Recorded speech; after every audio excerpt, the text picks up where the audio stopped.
Hello everyone and welcome to another News Coolum video.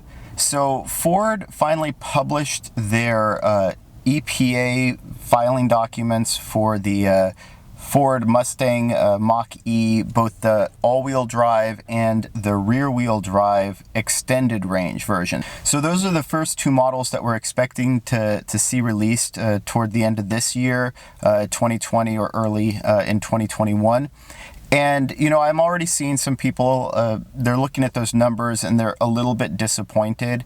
And I'll admit, I was kind of disappointed as well. I gave Ford a bit of the benefit of the doubt that maybe they would operate similar to GM. When GM initially teased the Chevy Bolt EV, they talked about it being a 200-mile car. And when it came out, it was clearly superior to that. Most people are seeing closer to 250, 260 miles in just sort of real-world driving. So it was a significant understatement on GM's behalf. Ford appears to basically have delivered about what they promised when they were referring to a 300-mile EV. Well, it looks like even in the rear-wheel drive extended range version, we're barely going to be getting that, at least per EPA rated range. And I want to emphasize that because I think it's really important for people to recognize that these ranges are estimates and they're not even necessarily comparable between different EV automakers. So I know that a lot of people like to point to Tesla, but here's the thing. Tesla doesn't use the same EPA testing cycle as most of the other automakers do.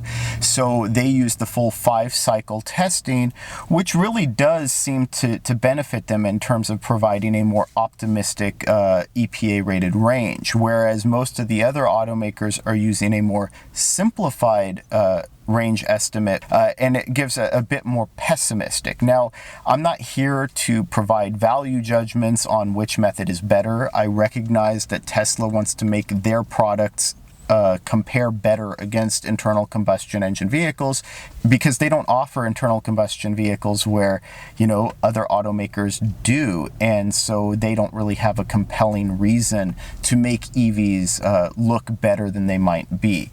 And so I think we need to go in with that understanding. Remember, this is the same EPA estimate that got Porsche the Taycan at just over 200 miles of range when people regularly see 260 to 270 miles of range. Now, we haven't gotten the official EPA numbers from Ford yet, but just based on the preliminary documents, we can estimate that the extended range all-wheel drive will have a EPA combined range of about 250 to 260 miles, and the extended range rear-wheel drive Mach-E, the California Route 1, will have an estimated combined EPA range of about 280 to 290 miles.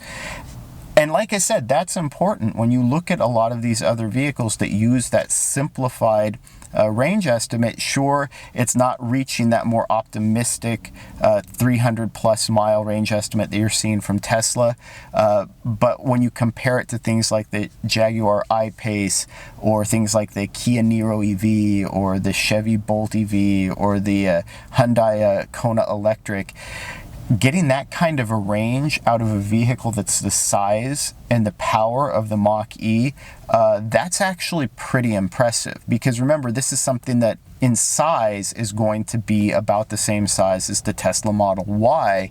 And so getting 260 miles of EPA, conservative EPA rated range, and in the all-wheel drive version, and close to 290 in the rear-wheel drive version, that's very significant. And now, I don't mean this to be apologizing to Ford for their numbers, because as those of you who follow my channel know, I'm very much a proponent of longer electric ranges and bigger batteries in EVs.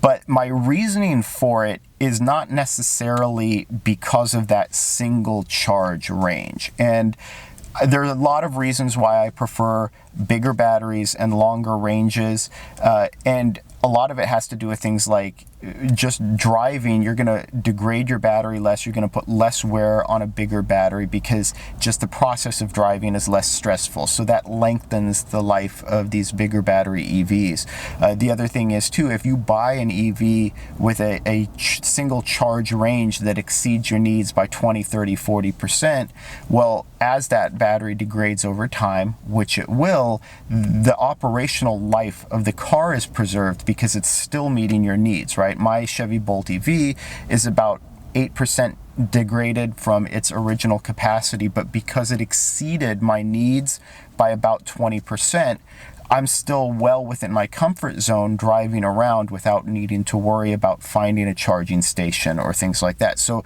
those are the kind of reasons why I prefer longer ranges, or I default to getting more range than you might need. It's not so that you can drive that much farther on a single charge.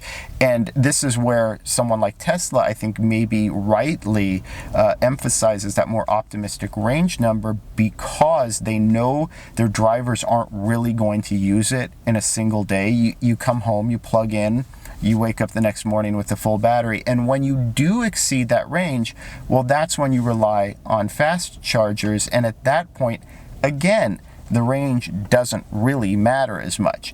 And with this EPA range, I think the most important thing that people need to understand with EVs is you are almost always going to exceed it in local driving, right? So we're talking about 20 to 30 to 40% better. A Ford executive in Norway just recently drove the extended range all-wheel drive from Trondheim to, I don't know, I think like Oslo, but it was 300 miles. He arrived with 50 miles of range left. Now, that was probably fairly gentle highway driving, but it gives you an idea. An EPA-rated 260-mile range car comfortably drove 350 miles in the real world. So we have to understand that. And then when you really do ramp up to freeway speeds, yeah, you can expect lower than your EPA rated range. And that's when you are going to, probably need to rely on public fast charging. But we have to put this into perspective. Most people don't drive that far in a single sitting. Most people do not drive 200 to 250 miles in a single sitting. Whether it's a bathroom break or a meal break in between, right? That's 3.5, 4 hours of driving even at freeway speeds. You're going to be able to recoup enough range to drive for another 2 to 3 hours. So that's something that I think people need to be aware of when they're assessing this range. And like I said, again, we're going to see a lot of people comparing these ranges directly to Tesla, and I don't think that's fair because they're not using the same EPA rating cycle. And I don't know what the exact number is, but I would say it's probably on the order of a 20% differential. So if you want to see what the Mach-E would be in Tesla EPA rated range numbers, it's probably, add 20% to it, or reduce maybe 10 to 15% from the Tesla numbers. And that's going to probably balance out. And I have no doubt at this point that at freeway speed ranges, the Ford Mustang Mach-E, particularly the extended range rear-wheel drive, will be able to keep pace with something like the Tesla Model Y. And even if it's a little bit behind, you have to ask yourself, on a 500, 600, 700 mile trip, is 10 to 15 to 20 minute difference that big of a deal? Maybe, maybe not, but for a trip that you're rarely going to take, I don't think that it matters. I think what's more important is getting the car that you want, and if it meets your, daily expectations, it's more than likely going to meet your long-range expectations as well. So, like I said, these are just sort of initial numbers, initial filing documents. I'm a little bit disappointed in the EPA rated range because, as people have pointed out, ultimately it's what gets printed on the Monroney sticker, and it takes a lot more to explain to people that EV ranges don't necessarily align with their EPA sticker the way you might think that they should. Anyway, I'd love to hear what you think. What do you think about the Mach-E? Are you disappointed that it's likely going to get an EPA rating of below 300 miles? would you like to see one tested out? Hey Ford, if you want me to drive an extended range Route 1 edition, a few hundred miles, 600-700 miles maybe, and show people how quickly it can be done using the public charging infrastructure, I'm game. But otherwise, like I said, I'm a little disappointed in the rating numbers, but I still think the car is pretty impressive. I want to see more. I want to see more real-world testing, more real-world ranges, and just find out, well, just how far and how fast you can go, and, you know, and how comfortable and how nice the interior is. So all of those other things too. But yeah, if you enjoyed this video, please like and subscribe. It really helps out the channel, and thank you for watching.